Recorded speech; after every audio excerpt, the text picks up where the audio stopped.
Alors on va regarder par rapport à la structure d'un dérivé carbonylé classique, quels sont les sites réactionnels qui vont être susceptibles d'interagir avec d'autres molécules.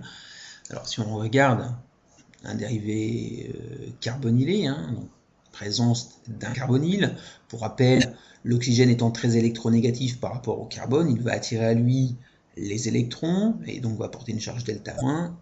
Il appauvrit donc le carbone en électrons, celui-ci va porter une charge delta+.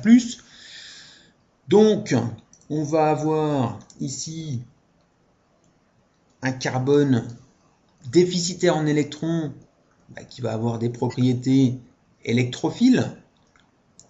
Si des propriétés électrophiles, il va être attaqué évidemment par tout ce qui est nucléophile.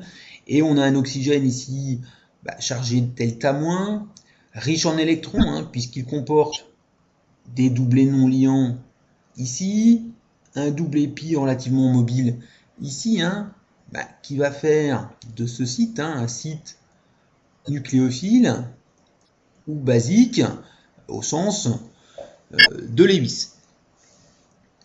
Enfin, du fait de la présence de ce carbonyle, donc avec un déplacement d'électrons attiré toujours par l'oxygène, si on a des protons en alpha, sur le carbone en alpha de ce carbonyle, donc en alpha du carbonyle, c'est-à-dire sur un carbone directement adjacent, donc carbone en alpha du carbonyle, ces protons situés en alpha du carbonyle sont appauvris en électrons, donc la possibilité d'être arrachés plus facilement, et ils ont donc des propriétés acides.